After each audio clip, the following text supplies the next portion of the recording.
Lady Gaga has millions of little monsters around the world, but celebrities on this list probably aren't in the ranks. The bad romance singer has had so many beefs she could practically make a meat dress out of them. Here are stars who can't stand Mother Monster, even if a few publicly came around to say otherwise. In the beginning of Gaga's career, Perez Hilton was one of her biggest champions, but the celebrity blogger changed his tune a few years later, telling an Australian TV show in June 2014 that the catalyst was a 2011 interview gone awry.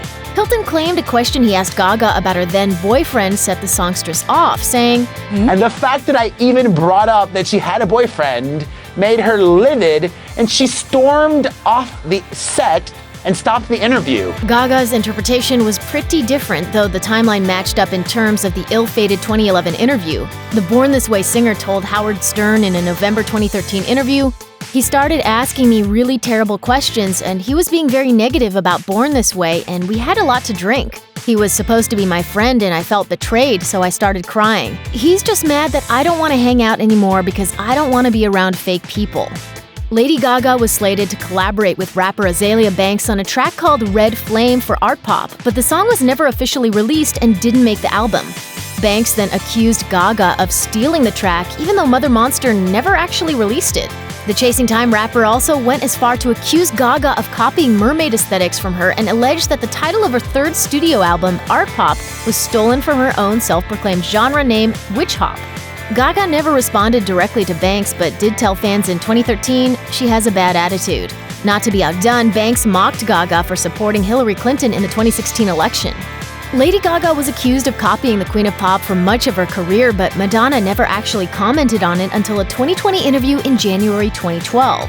When asked specifically about Gaga's song Born This Way, which is often compared to Madonna's Express Yourself, Madonna decided to reveal how she really felt, tea and all. It feels reductive.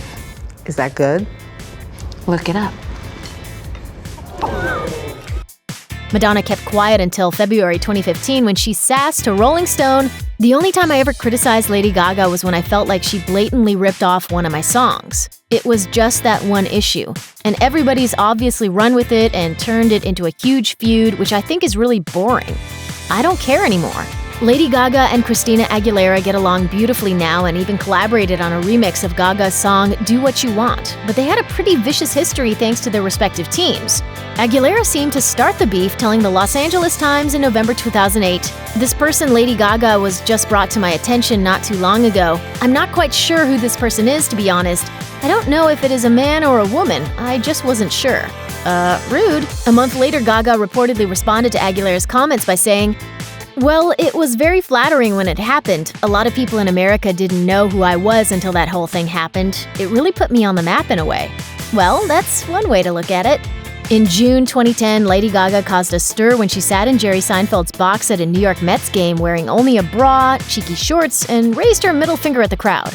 Unsurprisingly, Seinfeld wasn't at all impressed with Gaga's antics. The funny man later said, "I'm not one of these all publicity is good people. I don't understand how this is good for her, but I'm sure she understands her milieu better than I ever could." The comedian continued by lamenting stardom and publicity in the 21st century, saying, "I don't know what these young people think or how they promote their careers. Wake me when it's over. Get an act. Rhinestone bikinis and giving people the finger. She is talented. I don't know why she's doing this stuff." Lady Gaga has used her platform to open up about her experience with sexual assault in an effort to encourage and inspire fellow survivors, even though it hasn't always been easy for her to do so. I suffer from PTSD. I've never told anyone that before, so here we are. However, in December 2016, Piers Morgan took to Twitter to attack Lady Gaga's claims that she suffers from post-traumatic stress disorder as a result of her experience. The host tweeted, "Lady Gaga and Madonna have both made allegations of rape many years after the event. No police complaint, no charges, no court case. I fear sexual assault has become the latest celebrity accessory. I wouldn't automatically believe anything either Madonna or Lady Gaga claimed about their lives." Gaga replied, "If anyone in your family suffers from PTSD, I pray they have more good days than bad. It has affected me and my whole family. I would also love to talk to you about PTSD. It's not just a military disorder. There is a mental health youth epidemic." Morgan responded claiming that because he comes from a big military family, he gets angry when he feels a celebrity is using PTSD to promote themselves. The pair then agreed to have a sit-down interview, to which Morgan said, "I'll press my meat suit." Gaga clapped back, "If you continue to shame me in the process of kindly agreeing to interview with you, I'll happily do the interview with someone else." Of course, the interview has yet to happen as of the making of this video, and Morgan has since publicly said he regretted causing a conflict with the pop star in the first place. Check out one of our newest videos right here. Plus, even more Nicki Swift videos about your favorite celebs are coming soon. Subscribe to our YouTube channel and hit the bell so you don't miss a single one.